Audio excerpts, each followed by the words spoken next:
सिद्धाय रामकृष्णाय ते नमः। ओं नारायणं नमस्कृतं नरं चैव नरोत्तमं देवीं सरस्वतीं चैव ततो जयमुदीरयेत्। জামাপুকুরে শ্রী শ্রী রামকৃষ্ণ সংঘে আজ যারা মহাভারতের চরিত্র গাথা পর্যায়ে মধ্যম পাণ্ডব ভীমের জীবন আলোচনা শুনতে এসেছেন এবং শ্রী পবিত্র কুমার সুরের সৌজন্যে প্রাণারাম বাংলা ইউটিউব চ্যানেলের মাধ্যমে যারা দেখছেন, আপনাদের সকলকে আমার সকৃতজ্ঞ প্রণাম, ধন্যবাদ, নমস্কার জানাচ্ছি। স্বামী বিবেকানন্দ বলছেন, যখনই অন্ধকার আসবে তখনই নিজের স্বরূপ প্রকাশ করো, দেখবে তোমার সকল বিরুদ্ধ শক্তি বিলীন হয়ে যাবে। বিরুদ্ধ শক্তি সে তো স্বপ্ন মাত্র। জীবন পথের যত বাধাবিঘ্ন তা যতই পর্বত প্রমাণ দুর্লঙ্ঘ বা বিষাদময় বলে মনে হোক, তা মায়া ছাড়ার কিছুই নয়। ভয় করো না, দেখবে ওরা দূরে চলে গেছে। বাধা চূর্ণ করে ফেলো, দেখবে তা অদৃশ্য হয়ে গেছে। পদদলিত করো, দেখবে মরে গেছে। ভীত হয়েও না, বারবার ব্যর্থ হলেও নিরাশ হয়েও না। বারবার তোমার শক্তি প্রকাশ করতে থাকো, আলোক আসবেই। মৃত্যুর হাত কে এড়াতে পেরেছে? কে তোমাকে মৃত্যুর হাত থেকে উদ্ধার করবে? তোমার উদ্ধার তোমাকেই করতে হবে। ওঠো, জাগো, ভয় পেও না। কথাগুলি স্বামী বিবেকানন্দের। এই কথাগুলি আমি পড়ছিলাম আমার যে কর্মক্ষেত্র উদ্বোধন পত্রিকার সম্পাদকীয় দপ্তরে বসে একটা প্রুফশিটে। হঠাৎ চোখে পড়ল যে প্রুফশিটটি থেকে আমি এটা পড়ছি, সেখানে ছোট ছোট কয়েকটি আগুনের পোড়া দাগ, আগুনের কণা এসে পড়েছে। সেই দাগটা রয়েছে কাগজের ওপর। আসলে যেদিন এই ঘটনাটা বলছি, আজ থেকে কয়েক বছর আগে, 2021 সালের ঘটনা, যেদিন আমি পড়ছি তার ঠিক দুদিন আগে, ওই 21 সালের 13ই জানুয়ারি রাত্রিবেলায় এক ভয়ঙ্কর বিধ্বংসী অগ্নিকাণ্ড ঘটেছিল উদ্বোধন অফিসের পিছন দিকটায়, উইমেন্স কলেজের পাশে। আপনারা সকলেই জানেন ভয়াবহ অগ্নিকাণ্ড। এবং পরের দিন সকালবেলা গিয়ে দেখেছিলাম উদ্বোধন অফিসের খুব গুরুত্বপূর্ণ কিছু নথি, বই, কম্পিউটার, পাখা, চেয়ার, জানলা একটা ভস্মীভূত হয়ে গেছিল। প্লাস্টিকের চেয়ারগুলো গলে গেছিল দফায় দফায়। বেশ কিছু অর্ধদগ্ধ অবস্থায় পড়েছিল, বিশাল ক্ষতি হয়েছিল। কিন্তু পড়েনি এই কাগজটা, যাতে লেখা ছিল স্বামীজির ওই বাণী। জানলার পাশে, আমার ডেস্কের পাশেই এই কাগজটি রাখা ছিল। ওই জানলা দিয়ে আগুন ঢুকেছিল, জানলা ভেঙে গেছিল, কাঠের পাল্লা পুড়ে ছাই হয়ে গেছিল, কিছু কিছু জিনিস গলে গেছিল। কিন্তু এই কাগজটার কিছু হয়নি। হয়তো একটু আড়াল পেয়েছে, হতে পারে, জানি না, কিন্তু পড়েনি। তবে এটা তো দেখলাম যে আগুনের কণাগুলো এসে ওই প্রুফশিটের ওপর পড়েছে, দাগ রেখে গেছে। তখন ভাবছিলাম, আসলে এই বাণী কখনো আগুনে পড়ে না, আগুন কখনো আগুনকে পোড়াতে পারে না। স্বামী বিবেকানন্দ আমাদের বলছেন আত্মশক্তিতে আস্থাবান হতে, আত্মবিশ্বাসে পূর্ণ হতে। অনন্ত শক্তির অধিকারী আমরা। এই বিশ্বাস ও উপলব্ধি মনের মধ্যে জাগ্রত হলে যাবতীয় বাধা, বিঘ্ন, বিপদকে দু পায়ে মারিয়ে এগিয়ে চলতে পারে মানুষ নির্বিকার চিত্তে। বিবেকানন্দের এই বাণী বেদান্তের বাণী, যা শাশ্বত এবং চিরন্তন। রামায়ণ মহাভারতেরও বহু যুগ আগে ভারত ভূমিতে উদ্ঘোষিত হয়েছিল এই বাণী। স্বামীজি বলছেন, পৃথিবীর ইতিহাস কয়েকজন আত্মবিশ্বাসী মানুষের ইতিহাস। সেই বিশ্বাসী ভিতরের দেবত্বকে জাগ্রত করে। তুমি সব কিছু করতে পারো, অনন্ত শক্তি বিকশিত করতে যত্নবান হও না বলেই বিফল হও। কখনো ভেবো না আত্মার পক্ষে কিছু অসম্ভব। অধ্যাবসায়ীরা বলে, আমি গণ্ডূষে সমুদ্র পান করব, আমার ইচ্ছা মাত্র পর্বত চূর্ণ হয়ে যাবে। এরকম তেজ ও সংকল্প থাকলেই লক্ষ্যে পৌঁছানো যায়। জীবনের পরম সত্য এই, শক্তিই জীবন, দুর্বলতাই মৃত্যু। শক্তি সুখ ও আনন্দ, শক্তি অনন্ত ও অবিনশ্বর। এই কথাগুলো যখন আমরা পড়ি তখন এক শক্তিমান, আত্মবিশ্বাসী, দুর্জয় সাহসীর মূর্তি আকার ধারণ করে আমাদের মানসপটে। তিনি এই কথাগুলির মূর্তমান বিগ্রহ, মহাবলী ভীম। বাস্তবিক কোনো কিছুই অসাধ্য ছিল না তার। আলস্য, দুর্বলতা, হতাশাকে পদদলিত করে শক্তির জয় ঘোষণায় তার জীবনের প্রতিটি মুহূর্তে ধ্বনিত হয়েছে। ভীম ছিলেন তার পিতা মাতার অত্যন্ত আকাঙ্ক্ষিত সন্তান। মহারাজ পাণ্ডু তার দুই পত্নী কুন্তী ও মাদ্রীকে নিয়ে শতশৃঙ্গ পর্বতে।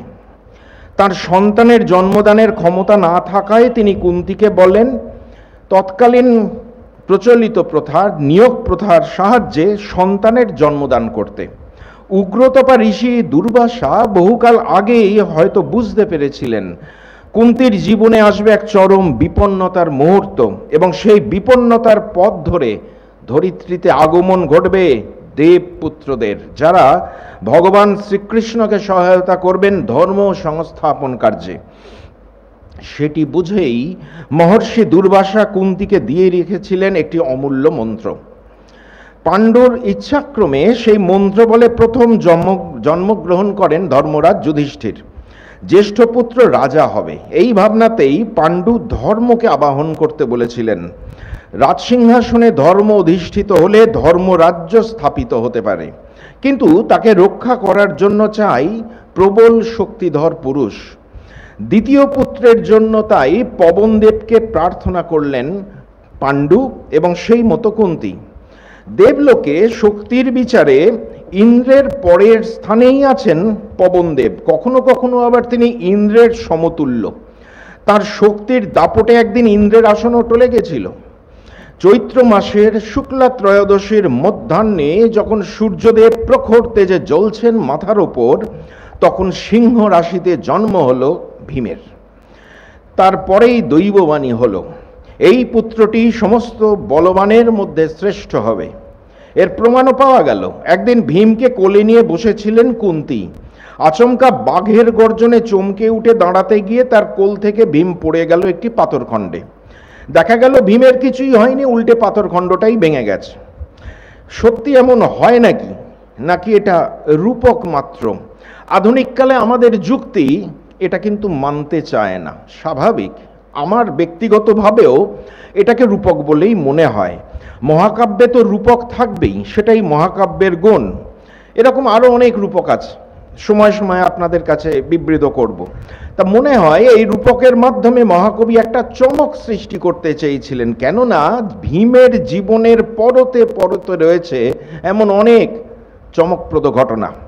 ভীম যেদিন জন্মালেন সেদিন কয়েক ঘন্টা পর রাত্রিতে জন্মালেন দুর্যোধন, যিনি ভীমের একমাত্র এবং প্রবলতম প্রতিস্পর্ধী।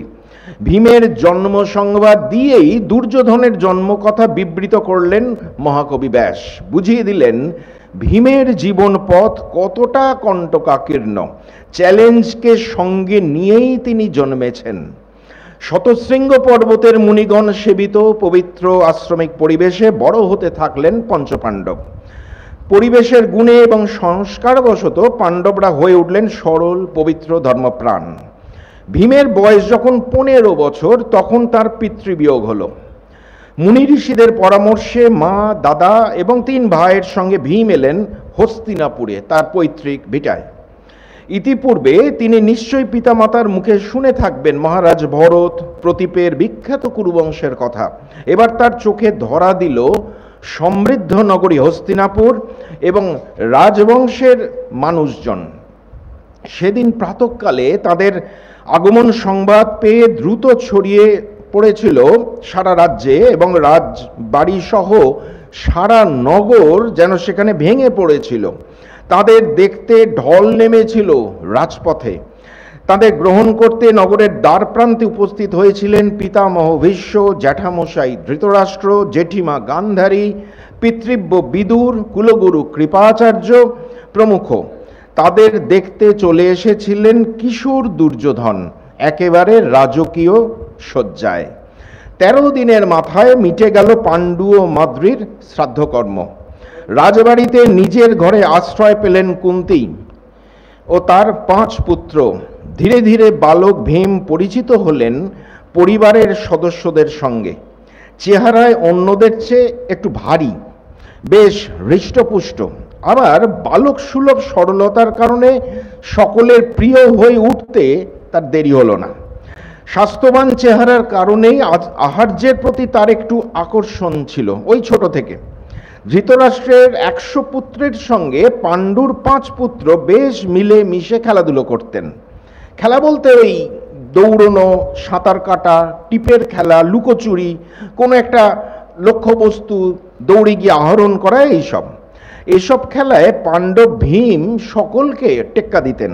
কারণ এসব খেলায় বুদ্ধির চেয়ে প্রয়োজন বেশি শারীরিক সামর্থ্যের, এবং বলা বাহুল্য এখানে ভীমের একচেটিয়া আধিপত্য।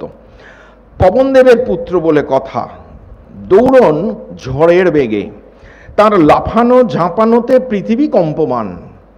ভীম নিশ্চয়ই লক্ষ্য করেছিলেন দুর্যোধন ও তার ভাইরা মর্যাদায় তাদের সমগোত্রীয় হলেও রাজবাড়িতে দুর্যোধনেরই আদর, যত্ন, খাতির এবং দাপট বেশি।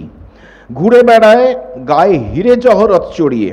ভীম তার ভাইদের মতোই সাদাসিধে সরল প্রকৃতির ছিলেন। তবে অন্যরা যেখানে মানিয়ে গুছিয়ে সহ্য করার মানুষ, সেখানে ভীম একটু ডানপিটে, দুঃসাহসী ধরনের। দুর্যোধনের এই ঠাটবাট তার ভালো না লাগার কথা, বরং হাস্যকর লাগার কথা দুর্যোধনের অন্য ভাইদের, যারা রাজার চালে চলে বটে কিন্তু গায়ে গতরে কিচ্ছু নয়। ভীম মুখে কিছু না বললেও মনে মনে হয়তো ব্যথিত হয়েছিলেন জ্যাঠার ছেলেদের তুলনায় তাদের এই হীনপ্রভ অবস্থা দেখে। মহাভারতের কবি এই সংবাদ কিন্তু আমাদের জানাননি, আমরা এটা অনুমান করি মাত্র। কারণ খেলার মাঠে ভীমের কাণ্ড কারখানা সম্বন্ধে মহর্ষি ব্যাস যা জানিয়েছেন তাতে এমন ধারণাই হয়। যেমন ধরুন, দুর্যোধনরা একসঙ্গে বড় মাঠে বা বাগানে কোথাও খেলা করছে, ভীম ওখানে ছিল না, কোত্থেকে ছুটে এসে 2-4টেকে বগল দাবা করে নিয়ে হওয়া হয়ে গেল। খোঁজ আর খুঁজে পাওয়া গেল না। ধৃতরাষ্ট্র থাকলে হয়তো বলতেন, এই যা যা আমার 4টে বাচ্চা হতে চলে গেল। তা ভীম অত্যন্ত ডানপিটে ছিলেন, দ্রুতগামী ছিলেন, আর ওই 4টি বাচ্চাকে টেনে নিয়ে গিয়ে একটা লুকিয়ে ঝোপের মধ্যে মাথাগুলো ঠুকে দিয়েছেন টুকটুক করে। এর মধ্যে আবার এটা ভাবলে ভুল হবে যে ভীমের কোনো রাগ ছিল না, হিংসে ছিল না, স্রেফ ছোটদের দুষ্টুমি যেমন হয় আর কি। কখনো 2-4টেকে হাত ধরে টেনে নিয়ে ছুট লাগালেন, তাদের জামা কাপড় ছিঁড়ে হাত পা ছড়ে গিয়ে একসা। কখনো সবাই মিলে একসঙ্গে জলক্রীড়া করছে, ভীম হঠাৎ কয়েকটাকে নিয়ে চলে গেলেন জলের তলায়। সবার যখন নাভিশ্বাস ওঠার উপক্রম, তখন তিনি ছাড়লেন। একদিন দুর্যোধনের কয়েকটা ভাই গাছের ওপর উঠে মনের সুখে ফল পাড়ছে আর খাচ্ছে। এ ব্যাপারটা বলো মামুলি লাগলো। রাজার ছেলে এই গাছে উঠে বাঁদরের মতো বসে বসে ফল খাচ্ছি, এটা ক্ষত্রিয়দের মানায় না। তিনি গিয়ে গাছের গোড়া ধরে এমন নাড়া দিলেন যে গাছে ফলের সঙ্গে ছেলেগুলো টুপটুপ করে ঝরে পড়ল। এই দৃশ্য দেখার জন্যই ভীমের এমন কাণ্ড। তার এই মজাটা কিন্তু অন্যদের কাছে রীতিমতো উৎপাত হয়ে দাঁড়ালো। সেটা বোঝার ক্ষমতা আবার ভীমের নেই, কারণ অন্যকে কষ্ট দেওয়ার জন্য ইনি করছেন না। এটা তার কাছে একটা খেলা, মজা। দুরন্ত বাচ্চাদের মধ্যে এরকম একটা মানবিকতা থাকে, বন্ধুদের হারিয়ে জিতে যাব একের পর এক খেলায়। বিশেষত যেসব বাচ্চাদের মধ্যে প্রাণ শক্তি খুব বেশি থাকে। তবে সব ক্রিয়ারই একটা প্রতিক্রিয়া থাকে। খেলার আসরে একজনকে সবসময় আধিপত্য করতে দেখলে দুর্বলরা পিছিয়ে যাবে নিশ্চয়ই, কিন্তু যার কিছুটা শক্তি ও সাহস আছে সে একটা প্রতিরোধের চেষ্টা করবেই। এটা স্বাভাবিক। তবে এই প্রতিরোধের মধ্যে ঈর্ষা, হিংসা বা অনিষ্ট চিন্তা এসে পড়লে সেটার খেলা থাকে না, একটা অসুস্থ প্রতিদ্বন্দ্বিতা হয়ে দাঁড়ায়। মহাভারতকার জানাচ্ছেন ভীম ক্রমশ ধৃতরাষ্ট্রের ছেলেদের কাছে অপ্রিয় হয়ে পড়ছিলেন। এমনিতেই পাণ্ডবদের হঠাৎ করে রাজবাড়িতে ফিরে আসাটা দুর্যোধনের পছন্দ হয়নি। তার সযত্ন লালিত রাজসুখ ভোগের পথে কাঁটা বিছিয়ে গেছিল। এমনিতেই প্রকৃতিগতভাবে দুর্যোধন নীতিধর্মের বড় একটা তোয়াক্কা করেন না। তাই ভীমের দাপাদাপিতে তার কিশোর মন নানা দুষ্ট চিন্তায় ভরে উঠল। ভাবলেন কুন্তির এই মেজ ছেলেটাই বেশি শক্তি ধরে, তাকে কৌশল করে দমাতে হবে। ও আমাদের হারাতে চায়। ও যখন বাগানের মধ্যে ঘুমিয়ে পড়বে তখন গঙ্গায় ফেলে দেবো, তারপর যুধিষ্ঠির আর অর্জুনকে কারাগারে পুড়ে ফেললেই সিংহাসন আমার। দুর্যোধন সুযোগ খুঁজতে লাগলেন। তখনও কিন্তু মনে রাখতে হবে শকুনি বা কর্ণ তার পাশে আসেনি। কিছুদিনের মধ্যে একটা প্ল্যান এলো দুর্যোধনের মাথায়। নিজের ইচ্ছা পূর্তিতে কোনো বাধা নেই তার, রাজার ছেলে, তার ওপর আবার শাসন ত্রাসনের কোনো বালাই নেই, বরং আছে সীমাহীন প্রশ্রয়। ওই মাত্র 16-17 বছর বয়সেই তার এত ক্ষমতা যে রাজযন্ত্রকে কাজে লাগিয়ে গঙ্গার ধারে প্রমাণ কোটি নামে একটা জায়গায় নির্জন স্থানে আমোদ প্রমোদের নাম করে প্রচুর অর্থ ব্যয় করে একটা বড়, বেশ কয়েকটা বড় তাঁবু খাটালেন, যার বেশিরভাগ অংশটাই ভেসে থাকবে জলের ওপর, কিছুটা যুক্ত থাকবে স্থলভাগের সঙ্গে। বহু মূল্যবান দ্রব্য, চিত্র, পতাকা দিয়ে সেটা সাজিয়ে নানা উপাদেয় খাদ্য সামগ্রী মজুত হলো সেখানে। ভীমকে হত্যা করার এই প্রথম প্রয়াস। ওই কিশোর বয়সেই ভৃত্যরা এসে যখন দুর্যোধনকে জানালো আয়োজন সম্পূর্ণ, তখন একদিন দুর্যোধন পাণ্ডবদের বললেন, চলো আমরা সব ভাই মিলে গঙ্গার ধারে যাই, সেখানে একটা বাগান আছে, জলবিহারেরও ব্যবস্থা আছে। যুধিষ্ঠির শুনে বললেন, বেশ তো, যাওয়া যাক। রথে হাতিতে চড়ে নগরের বাইরে প্রমাণ কোটিতে তারা এসে দেখলেন কি সুন্দর উপবন, বাগানের মাঝে ফোয়ারা, ফুলের গাছ, দিঘিতে ফুটে আছে পদ্ম ফুল, যন্ত্রচালিত একটা জলযানেরও ব্যবস্থা আছে ঘুরে বেড়ানোর জন্য। পতাকা শোভিত তাঁবুগুলো দেখতে খুব সুন্দর, তার মধ্যে দরবার কক্ষ, শয়নঘর, রাশিকৃত আহার্যে পূর্ণ ভোজনগৃহ, দেওয়ালে সুন্দর সব ছবি। ভীমকে হত্যা করতে দুর্যোধনের কি বিপুল আয়োজন।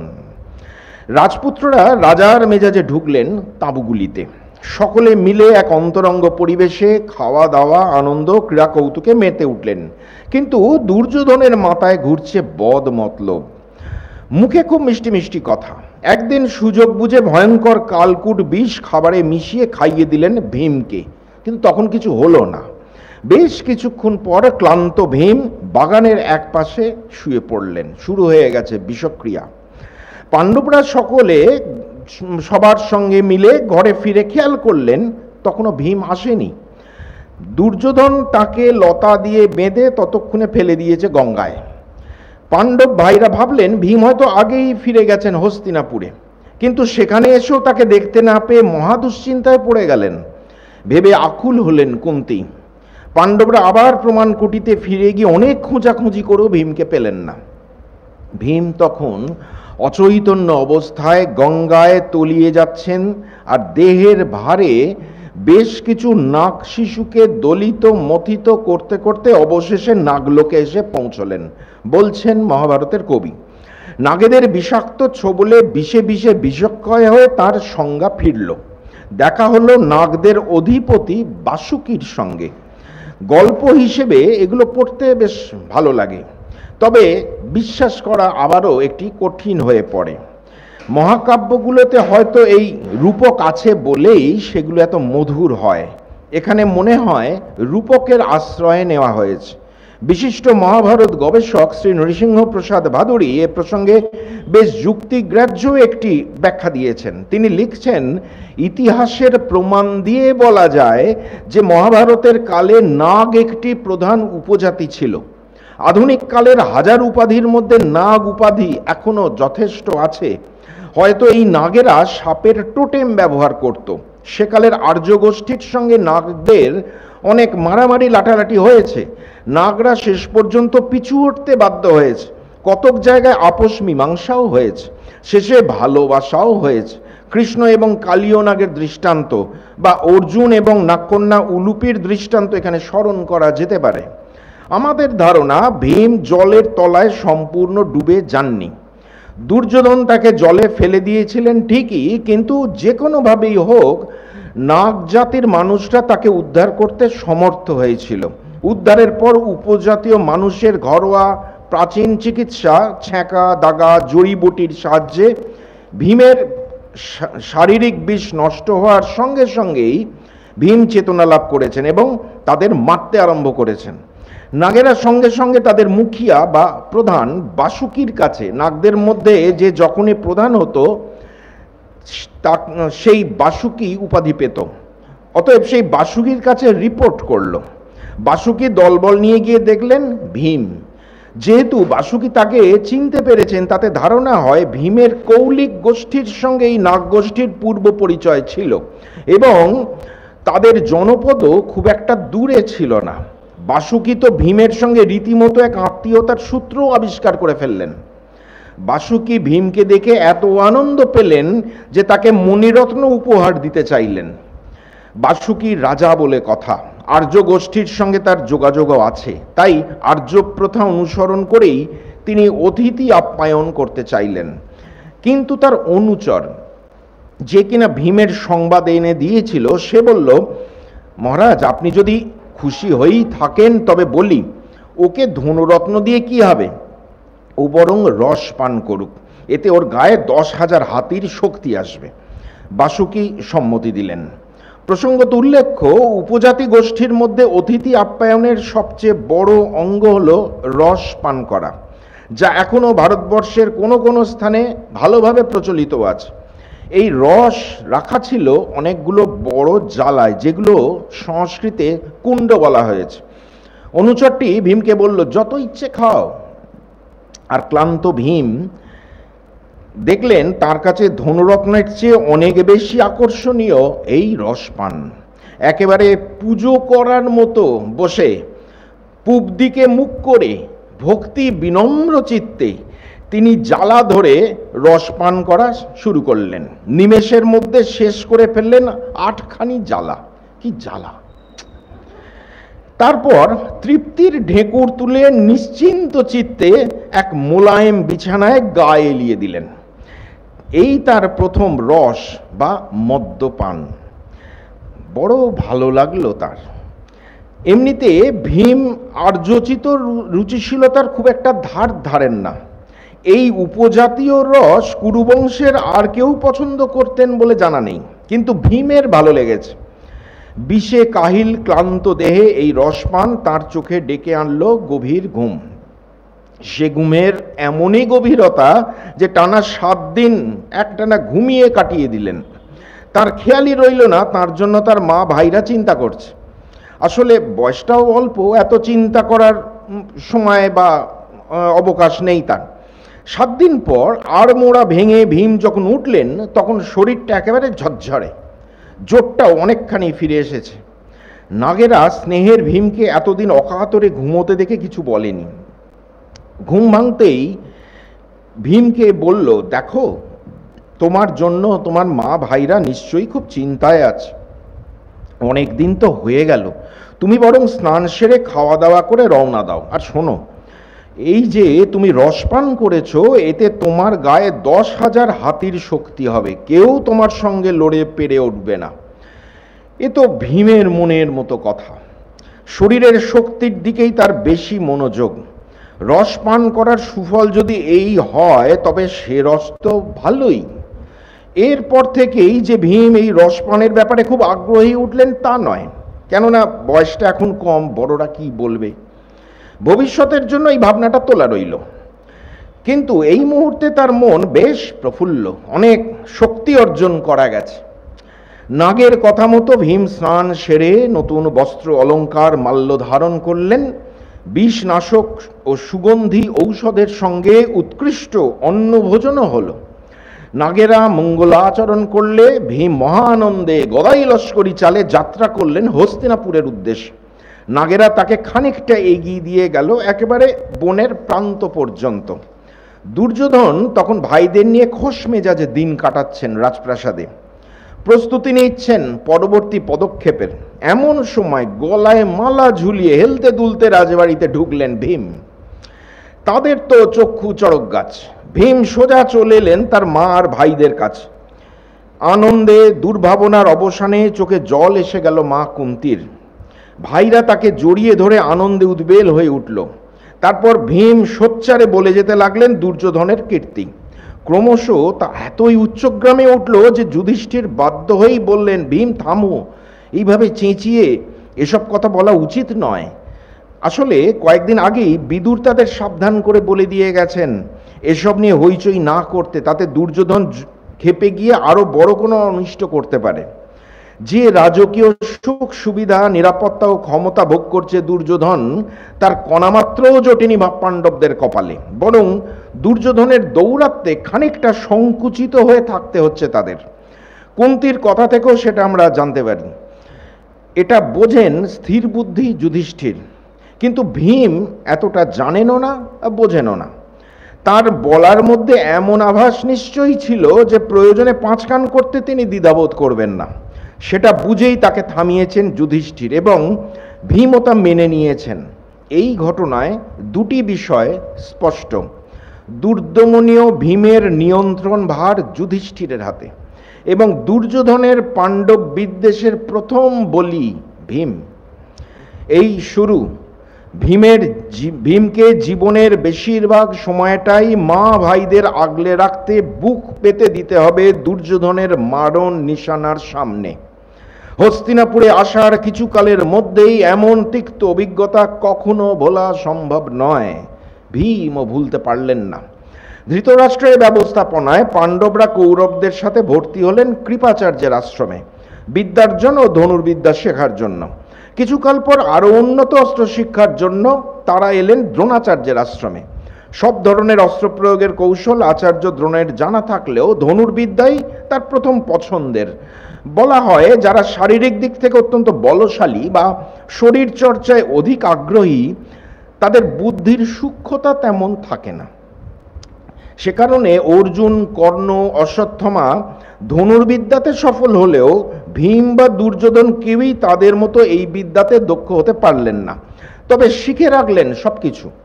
গদা যে তাদের প্রিয় অস্ত্র হয়ে উঠল, সেটা তারা নিজেরা পছন্দ করে নিয়েছিলেন নাকি তাদের মানসিকতার সঙ্গে মানানসই বলে দ্রোণাচার্য শিখিয়েছিলেন, সেটা বলা মুশকিল। গদা শিক্ষাটা তাদের ভালোই হলো, এমনকি তাতে শ্রেষ্ঠত্বও অর্জন করলেন। কিন্তু শিক্ষা লাভের পর যে পরীক্ষা নেওয়া হলো, তার মধ্যে গদার কিন্তু কোনো স্থান রইল না। শুধু তীর নিক্ষেপের পরীক্ষা হলো এবং স্বাভাবিকভাবেই শ্রেষ্ঠত্ব অর্জন করলেন অর্জুন। সে পরীক্ষায় ব্যর্থ হয়ে ভীম দুর্যোধনের কপালে জুটল শুধু আচার্যের বকুনি। অথচ যুদ্ধের সময় অনেক ক্ষেত্রে গদা বেশি কার্যকর হয়ে ওঠে। গদা যুদ্ধের পরীক্ষা নেওয়া হলে আমাদের ধারণা ভীম এবং দুর্যোধনই আচার্যের কাছ থেকে বাহবা পেতেন বেশি। দ্রোণাচার্যের আশ্রমে সে পরীক্ষা না হলেও কিছুদিন পর হস্তিনাপুরের এক প্রশস্ত সুসজ্জিত প্রান্তরে পুরো রাজবংশ এবং নগরবাসীর সামনে নিজেদের দক্ষতা প্রদর্শনের সুযোগ পেয়ে গেলেন ভীম আর দুর্যোধন। এক বিশাল জমায়েতে প্রবল উৎসাহ উদ্দীপনার মধ্যে রাজকুমাররা দেখাচ্ছিলেন বিভিন্ন অস্ত্রের প্রয়োগ এবং রথ, অশ্ব, হস্তি চালনার বিভিন্ন কৌশল। তারপরেই ডাক পড়ল একসঙ্গে দুজনের, ভীম এবং দুর্যোধনের। এর আগে একা একা এসছেন, কখনো একত্রে, কিন্তু এক্ষেত্রে দুজন একসঙ্গে। আসলে এই দুজনেই রপ্ত করতে পেরেছিলেন গদা যুদ্ধের বিচিত্র কৌশল। তাই তাদের মধ্যে প্রতিদ্বন্দ্বিতা হলেই গদা চালনার কৌশলগুলি সকলে দেখতে পাবে। আর কি আশ্চর্যের ব্যাপার, সেই জন্মলগ্ন থেকে এই দুই ক্ষত্রিয় পুরুষের জীবন পথ প্রবাহিত হয়েছে সমান্তরাল ধারায়। বিভিন্ন ঘাট ছুঁয়ে মহাভারতের মর্মকেন্দ্র স্পর্শ করে যেখানে এসে তা শেষ হয়েছে, সেখানে পারস্পরিক সংঘর্ষের পরিণামে ঘটবে একজনের মৃত্যু। মহাভারতে কত বিচিত্র ঘটনার সমাহার, কিন্তু তার মধ্য দিয়ে ভীম দুর্যোধনের পারস্পরিক সংঘাতমুখর ইতিবৃত্ত যেন এক পৃথক কাহিনীর অবতারণা করেছে। ভীম ও দুর্যোধন যখন কোমর বেঁধে গদা হাতে রঙ্গভূমিতে অবতীর্ণ হলেন, তখন মহাভারতের কবি বলছেন, পরস্পর বিদ্বেষী এই দুই ক্ষত্রিয় পুরুষ নিজেদের শক্তির ওপর পরম আস্থাবান। তাঁদের দেখে মনে হলো যেন শীর্ষচূড় দুই পর্বত নেমে এলো মাটিতে, কিংবা এক হস্তিনীর জন্য দুই শক্তিধর হস্তি দিয়ে চলেছে মদমত্ত হুঙ্কার। বলা বাহুল্য, হস্তিনী এখানে বিজয় লাভ। অপরের ওপর বিজয় প্রতিষ্ঠিত করতে বিভিন্ন প্রয়োগ কৌশলে কেউ কসুর করলেন না। ক্রমশ এমন তীব্র প্রতিহিংসায় দুজনে রণদেহী মূর্তিতে জ্বলে উঠলেন এবং দুজনকে প্রবলভাবে আঘাত করতে লাগলেন, যে রঙ্গভূমিতে প্রবল উত্তেজনার সৃষ্টি হলো। দর্শকরা দুভাগে ভাগ হয়ে চিৎকার করে উঠল সমর্থনে। উদ্বেলিত সমুদ্র তরঙ্গের মতো দর্শক মণ্ডলীকে আন্দোলিত হচ্ছে দেখে আচার্য দ্রোণ অশ্বত্থামাকে দিয়ে থামিয়ে দিলেন দুজনকে। লড়াই থামলেও তাদের মনের আগুন কিন্তু নিভল না। সেটা প্রকাশিত হয়ে গেল ঠিক পরবর্তী ঘটনায়। অনাহুতের মতো কর্ণ এসে যখন চ্যালেঞ্জ জানালেন অর্জুনকে, অপমান করলেন সর্বসমক্ষে, তখনও চুপ করে বসেছিলেন ভীম। দুর্যোধন যখন আদিক্ষেতা করে কর্ণকে অঙ্গরাজ্যের রাজা বানিয়ে দিলেন ভীষ্ম ধৃতরাষ্ট্রের তোয়াক্কা না করে, তখন সেটা অসহ্য হয়ে উঠল ভীমের কাছে। কারণ এত অধিকার সে পায় কি করে? তাছাড়া বাইরের ছেলেকে দিয়ে নিজের বংশের ছেলেকে অপমান। ভিতরে ভেতরে গড়জাচ্ছিলেন ভীম। কিন্তু যেই প্রকাশিত হয়ে গেল অঙ্গরাজ্যের এই নতুন রাজাটি আসলে একজন সারথীর পুত্র, তখন তীব্র বিদ্রুপ বাক্য ঝলসে উঠল ভীমের কণ্ঠে। কর্ণকে সুতপুত্র বলে তিনি যে গালাগালি দিলেন, সেটা যত না কর্ণের প্রতি অবজ্ঞায়, তার চেয়ে অনেক বেশি দুর্যোধনের প্রতি রাগী। ব্যাপারটা আর বেশিদূর গড়ালো না, সূর্যাস্তের ফলে অনুষ্ঠানটা শেষ হয়ে গেল বলে। দুর্যোধনের সঙ্গে ভীমের গদার লড়াই দেখার ইচ্ছাটি আমাদের পূর্ণ হলেও রঙ্গভূমিতে ভীম কোন মূর্তিতে অবস্থান করতেন সেই কৌতূহলের নিরসনও এবার হয়ে গেল। অস্ত্রশিক্ষাদানকালের শুরুতে আচার্য দ্রোণ বলেছিলেন তার একটি বিশেষ ইচ্ছা আছে, গুরুদক্ষিণা হিসেবে তাকে সেটি দিতে হবে। এবার আচার্য সেই গুরুদক্ষিণাটা চাইলেন তার সকল শিষ্যের কাছে। দ্রুপদকে জীবন্ত বন্দী করে ধরে আনতে হবে তার কাছে। অতি উৎসাহী দুর্যোধন আচার্যের আনুকূল্য পেতে আগেই বলে উঠলেন তারা যাবেন পঞ্চাল রাজ্যে। আচার্যের অনুমতি নিয়ে কর্ণ, দুঃশাসন, বিকর্ণ প্রমুখকে সঙ্গে নিয়ে দুর্যোধন যুদ্ধযাত্রা করলেন। কিন্তু বহুক্ষণ যুদ্ধের পরে রণে ভঙ্গ দিতে হলো তাঁদের। এবার অর্জুন যুধিষ্ঠিরকে নিবৃত্ত করে চার ভাই মিলে আক্রমণ করলেন পঞ্চাল রাজ দ্রুপদকে। নকুল ও সহদেব দুটি রথে রইলেন অর্জুনের রথের দুপাশে, আর সামনে গদা হাতে একা চললেন ভীম, পায়ে হেঁটে, মাটি কাঁপিয়ে, দণ্ডধারী জমের মতো। সমুদ্রের মতো গর্জনকারী আদিগন্তব্যাপী পাঞ্চাল সৈন্যের মধ্যে প্রথম প্রবেশ করলেন ভীম, যেভাবে মৎস্যরাজ মকর প্রবেশ করে সমুদ্র মধ্যে। বলছেন মহাভারতের কবি, দণ্ডধারী কালান্তক হয়ে উঠলেন তিনি। বিশাল গদার ঘায়ে একের পর এক চূর্ণ করতে লাগলেন পর্বত প্রমাণ হাতিগুলোর মাথা, ভাঙলেন রথ, নিমেষে সংহার করতে থাকলেন সৈন্য, অশ্ব।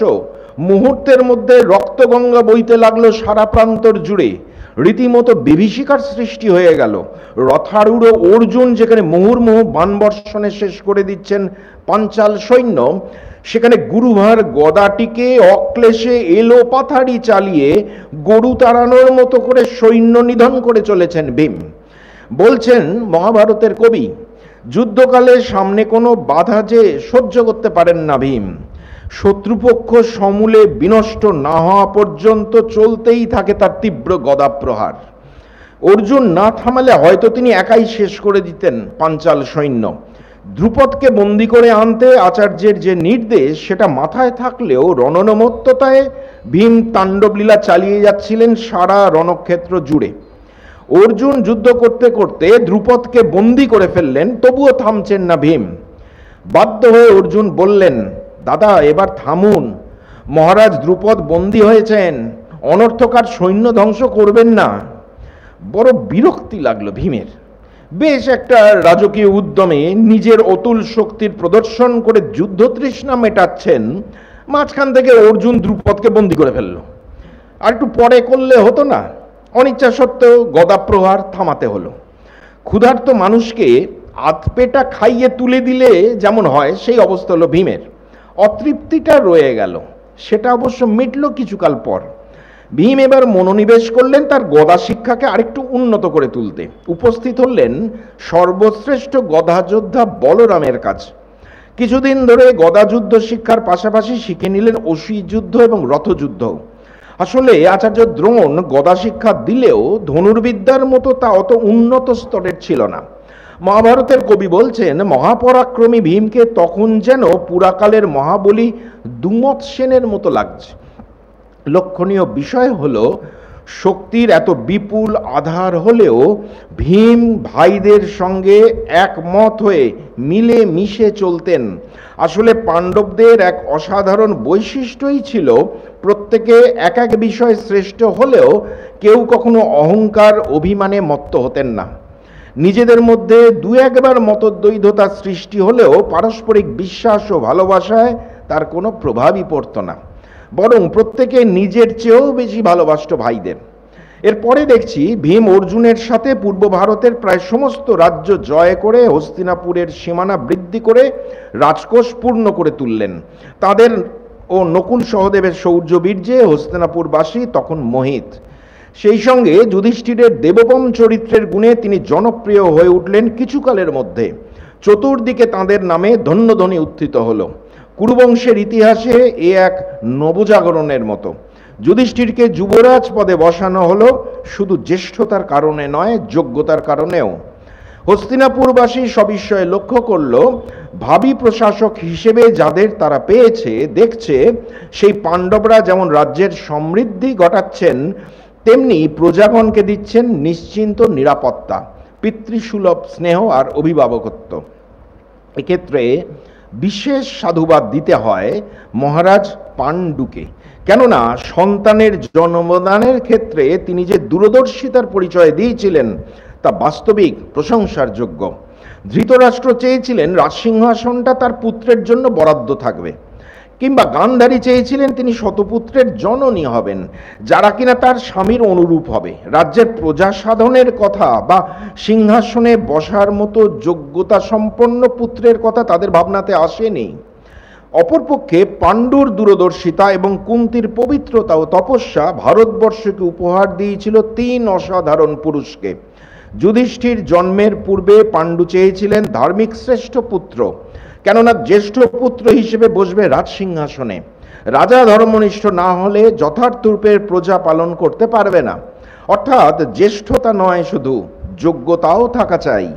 তবে ধর্মজ্ঞান বা নৈতিকতা দিয়েই তো আর রাজ্য শাসন হয় না, তার সহকারী হিসেবে চাই ক্ষাত্রবীর্য। তাই ভীম আর অর্জুন দুজনেই অসাধারণ বীর, কিন্তু চিন্তাধারা ও কর্মের মধ্যে বেশ পার্থক্য রয়েছে। একজন পবনদেবের পুত্র, অন্যজন ইন্দ্রের। একজনের শক্তি, সাহস, পরাক্রম, গুরুদায়িত্ব বহনের বিপুল সামর্থ্য, অন্যজনের ধর্মবোধ, ধনুর্বিদ্যায় শ্রেষ্ঠত্ব এবং দৈব অনুগ্রহের আশ্চর্য সমন্বয়। একজন দুরন্ত, দুর্ধর্ষ, প্রতিশোধপ্রিয়, খানিক অমার্জিত, অন্যজন শান্ত, হৃদয়বান, সুন্দর এবং মার্জিত। ভীম ও অর্জুনের এই মৌলিক পার্থক্যটুকু আলোচনার পরিসরে যেমন আকর্ষণীয়, তেমনি শিক্ষণীয়। শুধু রণভূমিতে নয়, সাংসারিক জীবনেও তাদের এই স্বাতন্ত্র্য আমাদের বারবার চোখে পড়ে। এই দু ধরনের ক্ষাত্রবীর্যেরই প্রয়োজন আছে আমাদের। সাধারণ অবস্থায় অর্জুনের মতো মার্জিত, পরিশীলিত ক্ষাত্রশক্তি বেশি আকাঙ্ক্ষিত। তিনি যুদ্ধ করেন রথারূঢ় হয়ে, রাজকীয় মহিমায়। মুহুর্মুহু বাণবর্ষণে যখন সৈন্য ধ্বংস করেন, তখন তা ভয়ঙ্কর লাগলেও যুদ্ধ কৌশলের মধ্যে তার একটা আশ্চর্য সৌন্দর্য আছে। যুদ্ধনীতি পূর্ণ মাত্রায় রক্ষিত সেখানে, কোনো কিছুই তার অসাধ্য নয়। যারা ক্রিকেট প্রেমী তাদের কাছে বুঝতে সুবিধে হবে যেন ক্রিজে ব্যাট করছেন শচীন তেন্ডুলকার। কিন্তু কখনো এমন সময় আসে যখন বীরেন্দ্র সেহবাগকেও ব্যাটটা চালাতে হয়। শত্রুপক্ষকে মুহূর্তে লণ্ডভণ্ড করে দিতে মহা আতঙ্কের সঞ্চার করা বিশেষ প্রয়োজন হয়ে পড়ে। তখন অনিবার্যভাবেই চাই ভীমকে। তার যুদ্ধ সবসময় নিয়ম নীতি মেনে হয় না, অনেক সময় নিয়ম ভেঙে আমাদের প্রচলিত ভাবনাকে ওলটপালট করে দিয়ে যুদ্ধ চালান তিনি এগিয়ে চলেন পদাঘাতে পৃথিবী কাঁপিয়ে, শোভন অশোভনের তোয়াক্কা না করে, উন্মত্ত ক্রোধে রুদ্রমূর্তিতে। তার যুদ্ধকর্মে শত্রুপক্ষের মধ্যে ছড়িয়ে পড়ে বিভীষিকা, এতই বিভৎস তিনি। ইতিপূর্বে পঞ্চাল রাজ্যে যুদ্ধের সময় আমরা লক্ষ্য করেছি, শুরুতেই তিনি এলোপাথারি গদা চালিয়ে ভেঙে দিচ্ছেন একের পর এক বিশাল বিশাল হাতির মাথা। ছাগল তাড়ানোর মতো তিনি হস্তিনিধন করে যাচ্ছেন অক্লেশে। সেই সঙ্গে মারা পড়ছে অসংখ্য সৈন্য, মহাত্রাসের সৃষ্টি হয়েছে সৈন্য মধ্যে। অর্জুনের পক্ষে খানিকটা সুবিধে হয়ে গেছে দ্রুপদকে বন্দী করতে। কুরুক্ষেত্রের যুদ্ধেও দেখি জয়দ্রথকে বধ করার তাড়া থাকায় অর্জুন দ্রোণাচার্যের সঙ্গে খানিকটা যুদ্ধ করে সশ্রদ্ধায় তার অনুমতি নিয়ে সেখান থেকে বেরিয়ে গেছেন পাশ কাটিয়ে। সেখানে ভীম এসে দেখলেন তাকে দ্রুত পৌঁছতে হবে অর্জুনের কাছে, তাই দ্রোণাচার্যের সঙ্গে যুদ্ধ করে অযথা সময় নষ্ট করা চলবে না। তাই দ্রোণের বাণবর্ষণ উপেক্ষা করে সোজা এগিয়ে এসে তার রথটাই তুলে আছাড় মেরে ভেঙে দিলেন। কোনো রকম তর্কাতর্কি নীতি অনুমতি নিয়ে মাথা ঘামানোর কোনো আগ্রহ সময় নেই তার। এই হলো অমার্জিত অপরিশীলিত ক্ষাত্রশক্তি। অর্জুন তার পিতা ইন্দ্রের সূত্রে পেয়েছিলেন প্রবল ধারাবর্ষণের মতো সরবর্ষণের ক্ষমতা। ভীম তেমনি পিতা পবনদেবের সূত্রে পেয়েছিলেন শত্রু সৈন্যের মধ্যে ভয়ানক ঘূর্ণিঝড়ে সবকিছু তোলপাড় করে দেওয়ার আশ্চর্য দক্ষতা। কিন্তু সমস্যা হলো এই অপরিশীলিত মহাশক্তিকে যথাসময় নিয়ন্ত্রণ না করলে তা ডেকে আনে অনাবশ্যক ধ্বংসলীলা। সভ্যতা তাতে আঘাতপ্রাপ্ত হয়। তাই তার মাথার উপর থেকে তাকে নিয়ন্ত্রণ করেন ধর্মনিষ্ঠ শান্ত যুধিষ্ঠির। তিনি যখন অনুপস্থিত কিংবা অপারগ, তখন সে দায়িত্ব বহন করেন তার ভাব শিষ্য অর্জুন। যুধিষ্ঠির বা অর্জুনের বুদ্ধি, বিচক্ষণতা ও ব্যক্তিত্ব এমনই যে উন্মত্ত ঝড় তখন শান্ত হয়। এমন দৃষ্টান্ত ভবিষ্যতে বেশ কয়েকবার পাব। শুধু যুদ্ধক্ষেত্রে নয়, সাংসারিক জীবনে যখন কঠিন প্রতিবন্ধকতা আসে, গুরুভার গ্রহণের প্রয়োজন হয়ে পড়ে, তখন ডাক পড়ে ভীমের। এরও বহু দৃষ্টান্ত ভবিষ্যতে পাব। তবে প্রথম দৃষ্টান্তটি পাচ্ছি কিছুদিনের মধ্যেই। পঞ্চপাণ্ডবের বিপুল জনপ্রিয়তায় প্রবল গাত্রদায় হয়েছিল দুর্যোধনের। তিনি স্থির করলেন পাণ্ডবদের মেরে শেষ করে দেবেন। বারণাবতে তাদের পাঠানোর পরিকল্পনাটা তাঁরই। সম্মতি পেতে দেরি হলো না মহারাজ ধৃতরাষ্ট্রের, কেননা তিনিও পাণ্ডবদের প্রতি ঈর্ষায় জ্বলছিলেন।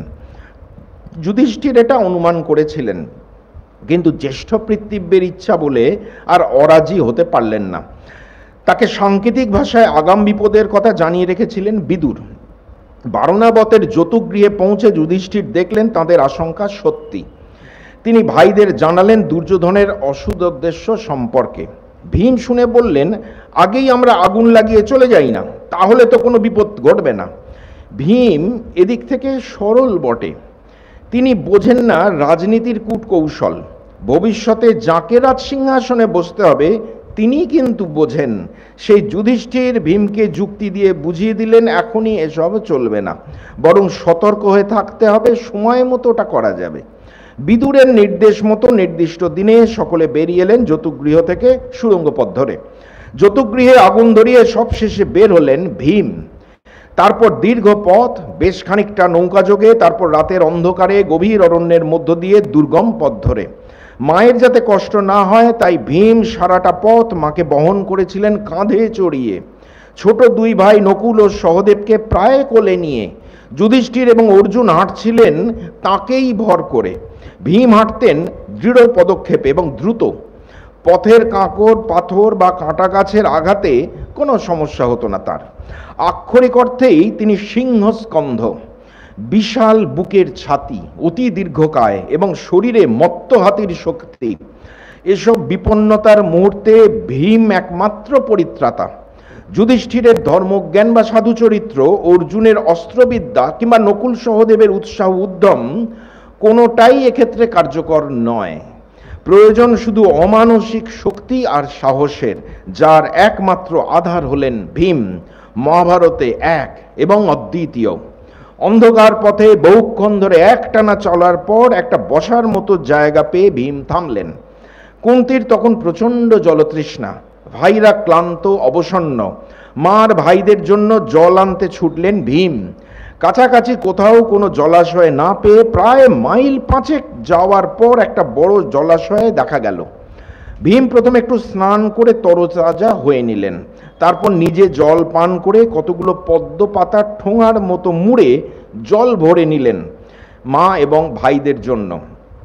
এসে দেখলেন তার মা রাজনন্দিনী এবং রাজকুলবধূ মাটিতে শুয়ে ঘুমিয়ে পড়েছেন। রাজার ছেলে যুধিষ্ঠির ও তার ভাইরা তৃণশয্যায় ঘুমে আচ্ছন্ন। যাদের এখন রাজপ্রাসাদে সুখ নিদ্রায় শয়ন করার কথা, তারা এখন এই নির্জন অরণ্যে পথের মধ্যে শুয়ে ঘুমোচ্ছেন। চোখ ফেটে জল এসে গেল ভীমের।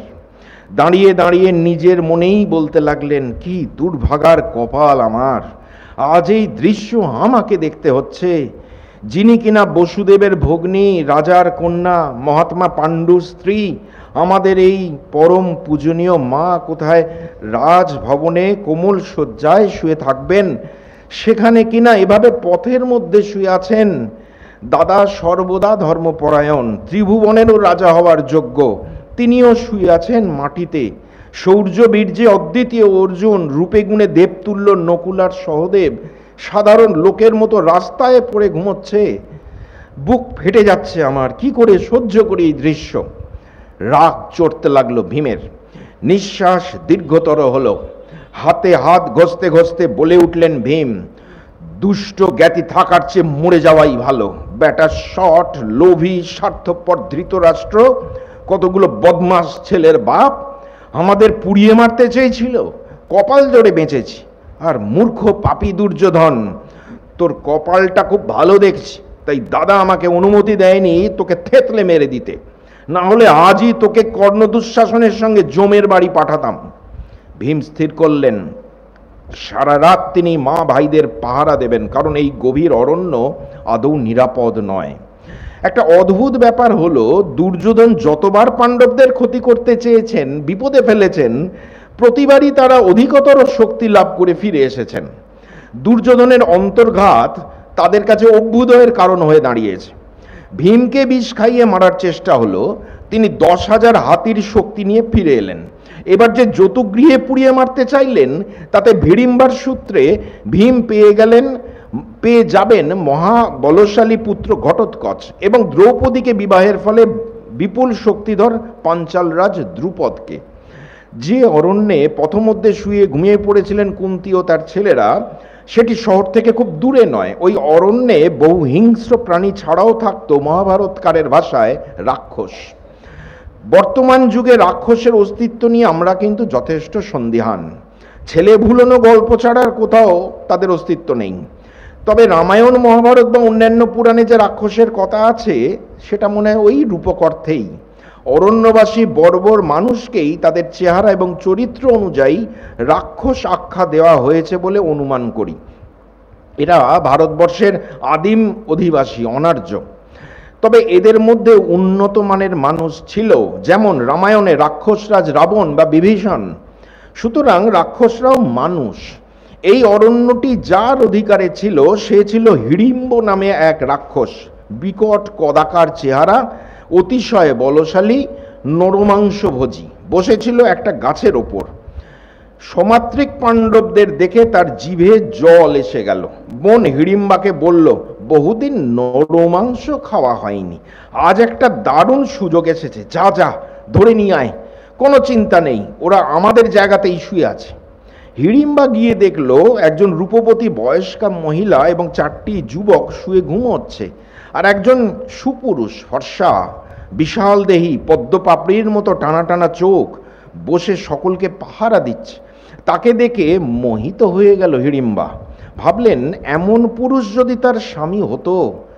শেষ পর্যন্ত এই সার সিদ্ধান্তে পৌঁছালো যে ভাইয়ের চেয়ে স্বামীর ভালোবাসাই বেশি সুখকর। ভাইয়ের কথায় এদের মেরে খেলে যে আনন্দ হবে তার চেয়ে বেশি আনন্দ হবে ওই লম্বা পুরুষালী চেহারার মানুষটাকে বিয়ে করলে। হিড়িম্বা মায়াবিনী, বলছেন মহাভারতের কবি। সে তাড়াতাড়ি নিজের চেহারা আর সাজ পোশাকটাকে একটু ভদ্রস্ত করে ফেলল। মাথায় খোঁপা, তাতে ফুল গোঁজা, হাতের নখগুলো সুন্দর করে কাটা, ত্বক অত্যন্ত মসৃণ পরিষ্কার, পরনের কাপড়টিও সুন্দর, সেই সঙ্গে নানা অলংকার। হিড়িম্বা এমন সাজলো যে নিজেরই কেমন একটু লজ্জা লজ্জা লাগলো। এই অরণ্য থেকে নগর খুব বেশি দূরে নয়, যেখান থেকে ভীম জল এনেছিলেন, ফলে নগর সভ্যতার ঠাটবাট কিছুটা হলেও জানে হিড়িম্বা। ভীমের মন ভোলাতে তার এই সাজগোজ স্বাভাবিক, এতে কোনো মায়াবী ব্যাপার আছে বলে মনে হয় না। এই জনগোষ্ঠীর মানুষেরা খুব সরল হয়, মনের ইচ্ছাটা প্রকাশ করে ফেলতে কখনো কুণ্ঠিত হয় না। ধীর পদক্ষেপে ভীমের কাছে এসে হিড়িম্বা বলল, তুমি তো দেখছি পুরুষের মতো পুরুষ। কে তুমি? কোথা থেকে এলে? এরাই বা কারা? আসলে আমার দাদা হিড়িম্ব নরমাংস খেতে ভালোবাসে, সে আমাকে পাঠিয়েছে তোমাদের ধরে নিয়ে যেতে। কিন্তু তুমি তো দেখছি দেবপুত্তুর, তোমাকে দেখে আমার খুব ভালো লাগছে। তোমাকে দেখে আমার আর অন্য কোনো পুরুষকে বিয়ে করার স্বাদ হচ্ছে না। আমার মনের কথা তোমায় বললাম, এখন যেটা ভালো মনে হয় করো। আর হ্যাঁ, ওই নরখাদকের হাত থেকে আমি তোমাদের বাঁচাবো, তারপর চলে যাব কোনো দুর্গম পাহাড়ে। আমি আকাশপথেও যেখানে তুমি চাও সেখানে নিয়ে যেতে পারি। আমার সঙ্গে গেলে তোমার খুব আনন্দ হবে। এত কথা যে বলে গেল হিড়িম্বা, এতেই বোঝা যায় বড় সরল সে। ভীমের মনটা কিন্তু তখন ভালো ছিল না। রাগ, দুঃখ, দুশ্চিন্তায় ভারাক্রান্ত ছিলেন তিনি। এমন সময় প্রায় শেষ রাতে বনের মধ্যে থেকে একটা অজানা অচেনা মেয়ে এসে তাকে বিয়ে করতে চাইছে, আবার সাহায্য করারও প্রতিশ্রুতি দিচ্ছে। এটা তার আদৌ পছন্দ হলো না। হিড়িম্বা যতই সেজে গুজে আসুক, তার স্বাভাবিক রূপ ভীমের নজর এড়িয়ে যায়নি। তার এমন রাত্রিবেলায় বনের মধ্যে কোনো ভদ্রলোকের মেয়ে কি বেরিয়ে আসে? তাই ভীমের প্রথম সম্ভাষণটাই হলো রাক্ষসী। বললেন, এই যে রাক্ষসী, নিজেকে আর আমার মা ভাইদের রক্ষা করার ক্ষমতা আমার আছে, আর মা ভাইদের ফেলে আমি খামোকা অন্য জায়গায় যেতে যাব কেন? একটু ঘাবড়ে গেলেন হিড়িম্বা। বললেন, না না, তোমার যা ইচ্ছে আমি সেটাই করব। ওই নরখাদকের হাত থেকে তোমাদের রক্ষাই করব। সমর্থ পুরুষের কখনো ইচ্ছা হয় না অন্য কারো সাহায্য নিতে। ভীমের তো নয়ই। একটু দাবড়ে দিয়ে ভীম বললেন, দেখো রাক্ষসী, তোমার ওই বদমাস ভাইটার জন্য আমি আমার মা ভাইদের ঘুমে ব্যাঘাত ঘটাতে পারবো না। তারপর ভীমের মনে হলো বারবার একে রাক্ষসী বলাটা ঠিক হচ্ছে না। তার মনে তো কোনো অসৎ চিন্তা নেই। তার সুরটা একটু নরম করে বললেন, ভীতু মেয়ে কোথাকার, আমার পরাক্রম সহ্য করার মতো কোনো মানুষ, গন্ধর্ব বা যক্ষের নেই। রাক্ষস তো কোন ছাড়। তুমি এখানে থাকো বা যেখানে খুশি চলে যাও, যা ইচ্ছে করো, কিংবা তোমার নরখাদক ভাইটাকে এখানে পাঠিয়েই দাও। ভীমের সুর নরম হলেও তার ধমককে হিড়িম্বার সম্বোধন কিন্তু পরিবর্তন হলো, তুমি থেকে আপনিতে। ততক্ষণে হিড়িম্বার আসতে দেরি হচ্ছে দেখে হিড়িম্ব নিজেই ক্রুদ্ধ হয়ে গাছপালা ভাঙতে ভাঙতে এগিয়ে আসছে। সচকিত হয়ে হিড়িম্বা বলে, ওই যে ওই আসছে, খুব রেগে গেছে। আমি যা বলছি শুনুন, আপনার মা আর ভাইদের ঘুম থেকে তুলুন, আমি একাই আপনাদের সকলকে আকাশপথে নিরাপদ স্থানে নিয়ে যাব। হিড়িম্বার সারল্য, ভয়, ভালোবাসা সব মিলিয়ে তাকে তখন বেশ ভালোই লাগছে ভীমের। তার কথায় ও সুরে লেগেছে রং, সম্বোধনেও এসেছে নায়কোচিত ব্যঞ্জনা। হাসতে হাসতে ভীম বললেন, আমার ক্ষমতাটা তোমার ঠিক জানা নেই। যত রাক্ষস এখানে আছে সব আসুক না, সবকটাকেই আমি শেষ করে দেব, তোমার সামনেই মারব। একজন আত্মসমর্পিতা নারীর সামনে নিজেকে নায়ক রূপে প্রতিষ্ঠা করার ভঙ্গিতেই ভীম বললেন, দেখছো তো আমার এই পেশিবহুল হাত দুটো, আমার চওড়া বুক আর শক্তিশালী উরু, মানুষ বলে আমাকে অবজ্ঞা করো না। আজ তুমি আমার মধ্যে ইন্দ্রের বিক্রম দেখতে পাবে। ভীমের সাহস দেখে মুগ্ধ হিড়িম্বা বলল, না না, আপনাকে আমি অবজ্ঞা করছি না, আপনি আমার কাছে দেবতার মতো, তবে রাক্ষসদের ক্ষমতাও তো জানি, সেই জন্যই বলছিলাম আর কি। হিড়িম্বা যে তার দাদাকে রাক্ষস বলল, সেটা ভীম বলেছেন বলে বা অন্য সকলেও বলে থাকে বলে মানসিক দিক থেকে হিড়িম্বা নৈকট্য অনুভব করছে এই ভীমের প্রতি, নিজের বংশের প্রতি নয়। এ ব্যাপারটা পছন্দ হলো না হিড়িম্বের। শহুরে আধুনিকা মহিলাদের অনুকরণে হিড়িম্বার সাজগোজ দেখে ক্রুদ্ধ হিড়িম্ব বলে উঠল, ছি ছি, তুই আমাদের পূর্বপুরুষদের মুখে চুন কালি মাখালি? তুই অন্য জাতের পুরুষকে কখনো কামনা করে অসতী হয়েছিস? আমাকে তোর ভয় হলো না? দাঁড়া, দেখাচ্ছি তোর মজা, আগে ওগুলোকে মারি, তারপর তোর ব্যবস্থা করছি। হিড়িম্বার ভীত অসহায় মুখ দেখে কেমন যেন মায়া হলো ভীমের। ক্রোধে আরক্ত নয়ন হিড়িম্বের দিকে চ্যালেঞ্জ ছুঁড়ে দেওয়ার ভঙ্গিতে ভীম বললেন, আরে থাম থাম, বৃথা চেঁচাসনি, ওরা ঘুমোচ্ছে। ওই একটা বাচ্চা মেয়ে কি দোষ করেছে? ও আমাকে দেখে ওর ভালো লেগেছে, এতে ওর কোথায় দোষ হলো? দোষ হলে সেটা কামদেবের। ভীমের কি অদ্ভুত যুক্তি! তুই আগে তো আমার মাঠটা সামলা, তারপর ওর কথা ভাববি। কত মানুষকে তুই মেরেছিস তার ঠিক নেই, আজ এই বনটাকে রাক্ষস শূন্য করে দেবো। কাকশিয়াল কুকুরের মহাভোজ হবে। এত মাথা গরমের মধ্যেও ভীমের কিন্তু খেয়াল আছে তার মা ও ভাইরা ক্লান্ত হয়ে ঘুমোচ্ছে, যাতে তাদের কোনো ব্যাঘাত না হয়। তাই ভীম হিড়িম্বের হাত ধরে টানতে টানতে নিয়ে গেলেন 32 হাত দূরে। নিজের শক্তির ওপর ভীমের কি অপরিসীম আস্থা! শুরু হয়ে গেল প্রবল ধস্তাধস্তি। হিড়িম্ব তেমন সুবিধে করতে না পেরে ভীমকে জাপটে ধরে বিকট চিৎকার করতে লাগলো। ভীম দেখলেন এ তো মহা মুশকিল হলো, ঘুম ভেঙে যাবে সকলের। তখন আবার তাকে টানতে টানতে বেশ কিছুটা দূরে নিয়ে গিয়ে বেদম মাঠ শুরু করলেন। ততক্ষণে ঘুম ভেঙে গেছে কুন্তী আর 4 পাণ্ডবের। সামনে হিড়িম্বাকে দাঁড়িয়ে থাকতে দেখে খুব অবাক হলেন কুন্তী। অত্যন্ত সৌজন্য সহকারে কুন্তী জিজ্ঞেস করলেন, কে তুমি? কি সুন্দর দেখতে তোমায়, ঠিক যেন দেবী। তোমার পরিচয় কি? থাকো কোথায়? হিড়িম্বা সমস্ত ঘটনাই খুলে বলল। তার কথা স্পষ্ট, কুণ্ঠাহীন।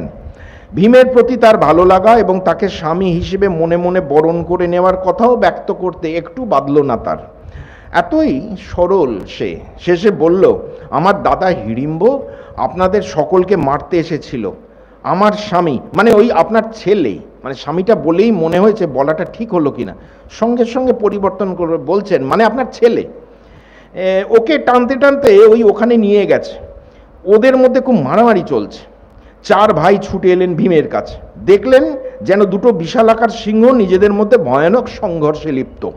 চতুর্দিকের গাছপালা সব লণ্ডভণ্ড হয়ে যাচ্ছে। অর্জুন বললেন, দাদা আমাকে সাহায্য করতে হলে বলো, ওকে এক তীরেই সাওয়ার করে দেবো, আমি কিন্তু রেডি আছি। লড়তে লড়তে ভীম উত্তর দিলেন, আরে ব্যস্ত হয়েও না অর্জুন, দাঁড়িয়ে দাঁড়িয়ে শুধু দেখো এটাকে কিভাবে মারি, আমার হাতের নাগালের মধ্যে এসে গেছে। অর্জুন আবারও বললেন, এটাকে বেশিক্ষণ বাঁচিয়ে রেখে লাভ কি? রাত শেষ হতে চলল।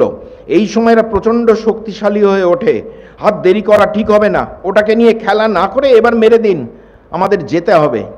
আসলে ভীম লড়াই করতে খুব পছন্দ করেন, বেশ তাড়িয়ে তাড়িয়ে উপভোগ করেন, খানিকটা তার আহার পর্বের মতো। এ সময় তার মনঃসংযোগে ব্যাঘাত ঘটালে বড় বিরক্তি লাগে। এখানে অবশ্য আরও একটা ব্যাপার আছে। প্রণয় প্রার্থী হিড়িম্বার সামনে নায়কোচিত শক্তি প্রদর্শন।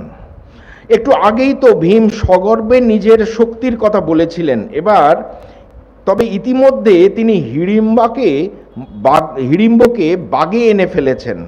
এতক্ষণ ধরে তিনি হিড়িম্বকে খেলিয়ে খেলিয়ে মারছিলেন, কিছুটা মেরে তাকে ছাড় দিচ্ছিলেন দম নিয়ে আবার প্রস্তুত হওয়ার জন্য, মানে হিড়িম্বকে প্রস্তুত হওয়ার জন্য। তার প্রস্তুতির দরকার নেই। এবার বিশাল দেহি হিড়িম্বের হাতটা ধরে মাথার ওপর বনবন করে ঘোরাতে লাগলেন।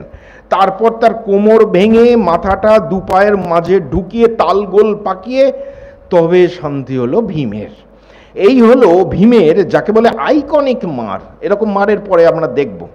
হিড়িম্ব বধ সাঙ্গ করে পাণ্ডবরা মাকে নিয়ে যাত্রা করলেন নগরের দিকে। হিড়িম্বা তাদের অনুগমন করল নীরবে। তার মনের অভিলাষ আমরা জানি। বোধ করি একই অভিলাষ জেগেছে ভীমের মনেও, কিন্তু সেটা প্রকাশ করতে লজ্জা হচ্ছে তার। কিন্তু না বললেও তো নয়, বুক ফাটছে, মুখ ফুটছে না। সবাই হেঁটে যাচ্ছে নির্বিকার চিত্তে। হিড়িম্বার দিকে কারো লক্ষ্য নেই। তাই শতপ্রণোদিত হয়েই মুখ খুললেন ভীম। কথাটা একটু হাওয়ায় ভাসিয়ে দেওয়ার মতো করে বললেন, এ রাক্ষসরা অনেক মোহিনী মায়া জানে, হিড়িম্বা তুইও তোর দাদার পথেই যা, মানে এক্ষুনি তোকে মেরে ফেলবো আর কি, এই কথাটা ভাসিয়ে দিলেন। পাণ্ডবদের মধ্যে আর এক সরল মানুষ হলেন যুধিষ্ঠির। তিনি ভাবলেন সত্যি সত্যি এবার ভীম বোধহয় মারতে শুরু করবে হিড়িম্বাকে। সঙ্গে সঙ্গে তিনি বলে উঠলেন, এ কি ভীম, থামো, যতই রাগ হোক কখনো নারী হত্যা করতে নেই, নিজের প্রাণের চেয়েও ধর্মরক্ষা বেশি গুরুত্বপূর্ণ। হিড়িম্ব আমাদের মারতে এসেছিল, তুমি তাকে মেরেছ, ঠিক আছে, এখন ওর বোনের রাগ হলেই বা কি করবে আমাদের। হিড়িম্বার পথটা এবার খুলে গেল, কথা বলার একটা সুযোগ এলো। কুন্তী ও যুধিষ্ঠিরকে প্রণাম জানিয়ে হিড়িম্বা কুন্তীকে উদ্দেশ্য করেই বলল, আপনি তো বোঝেন ভালোবাসলে মেয়ে মানুষদের কত দুঃখ পেতে হয়। ভীমসেনকে ভালোবেসে আমার এখন সেই অবস্থা হয়েছে। ওনার জন্য আমি আমার বন্ধু স্বজন কুল সব ত্যাগ করে চলে এসেছি। এখন যদি ভীমসেন বা আপনি আমাকে গ্রহণ না করেন তবে মৃত্যু ছাড়া আমার আর কোনো গতি নেই। আমি সত্য বলছি, বিশ্বাস করুন। হিড়িম্বা হয়তো ভেবেছে কুন্তী বা তার ছেলেরা তাকে ঠিক ভরসা করতে পারছেন না, তাই এবার আশ্বস্ত করে বলছে, আমাকে আপনি বিশ্বাস করতে পারেন, আমার স্বামীকে নিয়ে আমি যেখানেই যাই ডাকলেই আবার চলে আসব। তাছাড়া আপনারা যদি কোনো দুর্গম স্থানে যেতে চান বা কোথাও তাড়াতাড়ি যেতে চান তাহলেও আমি আপনাদের সাহায্য করতে পারি। এরপর ব্রাহ্মণ্য সংস্কৃতি ঘেঁষা একটা গভীর কথা শুনিয়ে দিলেন হিড়িম্বা। বিপদের সময় যে পরের ধর্ম রক্ষা করে সেই তো পরম ধর্মজ্ঞ। ধর্মপথ থেকে বিচ্যুত হওয়াই তো সবচেয়ে বড় বিপদ। ধর্ম মানুষের প্রাণ রক্ষা করে, তাই সব রকমভাবে ধর্মকেই অনুসরণ করা উচিত। কি অদ্ভুত, কি অপূর্ব! মহাভারতে ধর্মের কথা আমরা শুনছি এক বনবাসী তথাকথিত অসভ্য রাক্ষসী নারীর মুখে। যুধিষ্ঠির সম্মতি জানালেন, কারণ ধর্মকথা সবার আগে ঝংকার তোলে তাঁর হৃদয়ে, তবে একটি শর্তে। সারাদিন ভীমকে নিয়ে যেখানে খুশি ঘুরে বেড়ালেও সন্ধ্যার আগে ফিরে আসতে হবে। যুধিষ্ঠিরের সম্মতি পেয়ে উল্লসিত ভীম শর্তটিকে আরেকটু জোরদার করে বললেন, শোনো হিড়িম্বা, আমি ততদিনই তোমার সঙ্গে থাকতে পারবো যতদিন না তুমি মা হচ্ছ। কি বিরাট দায়িত্ব আর কি। হিড়িম্বা এতেই খুশি। স্পষ্টতই ভীমের সঙ্গে হিড়িম্বার সামাজিক নিয়ম মেনে বিবাহ হলো না। হিড়িম্বাও সেসব চায়নি। তাদের এই শর্ত সাপেক্ষ মেলামেশায় অনুমোদন করেছিলেন কুন্তী ও যুধিষ্ঠির। এমন দৃষ্টান্ত বর্তমান যুগে পাশ্চাত্যে ভুরি ভুরি আছে, ভারতবর্ষেও আছে। দেখা যাচ্ছে সেই মহাভারতীয় যুগে এদেশে তা প্রচলিত ছিল সমাজবিধি মেনেই, অর্থাৎ তারা কত আধুনিক ছিলেন। মহাভারতের কবি জানাচ্ছেন, আহ্লাদিত হিড়িম্বা ভীমকে নিয়ে তখনই ওপরের দিকে চলে গেল এবং অত্যন্ত দ্রুত গতিতে মনের মতো বেগশালী হয়ে বহু মনোরম স্থানে আনন্দে ঘুরে বেড়াতে লাগলো। সেই তালিকায় অরণ্য, পর্বত, সরোবর, দ্বীপ, সমুদ্র, তপস্বীর আশ্রম, অনেক কিছু আছে। এখানে দুটি বিষয় আমাদের একটু স্পষ্ট করে নিতে হবে। প্রথমত, ওপরের দিক বলতে মহাভারতকার কি বোঝাতে চাইছেন। ইতিপূর্বে হিড়িম্বার মুখে আমরা কথাটা কয়েকবার শুনেছি। সে আকাশপথে অন্যদের বহন করে নিয়ে যেতে পারে, তবে কি তার কাছে কোনো হেলিকপ্টার জাতীয় কোনো আকাশযান ছিল? পরবর্তীকালে দেখব হিড়িম্বা পুত্র ঘটোৎকচও আকাশপথে অন্যদের নিয়ে যেতে পারত। সেখানে প্রাকৃতিক দৃশ্যের যে বর্ণনা আমরা পাই তাতে আকাশযানের সম্ভাবনা বাড়ে। আর এও বলা হয়েছে এটি মনের মতোই দ্রুতগামী।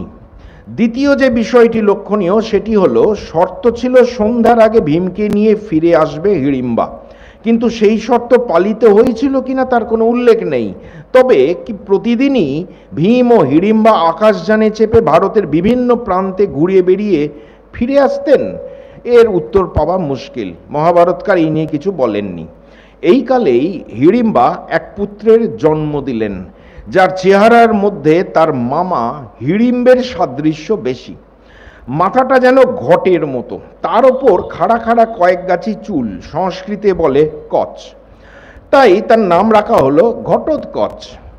দেবী কুন্তী হিড়িম্বার গর্ভজাত এই উৎকট চেহারার পুত্রটিকে বড় নাতির মর্যাদা দিয়েছিলেন। এই মর্যাদা যেমন ঘটোৎকচের তেমনি তার পিতামাতারও। এখনো শেষ হলো না এই পাণ্ডবদের বনের মধ্যে ঘুরে বেড়ানো, আরও একটু ঘটনা আছে, সেই কথা বলবো আগামী দিনে। আজ এই পর্যন্তই। সকলে ভালো থাকবেন, আমার প্রণাম নেবেন। নমস্কার, ধন্যবাদ।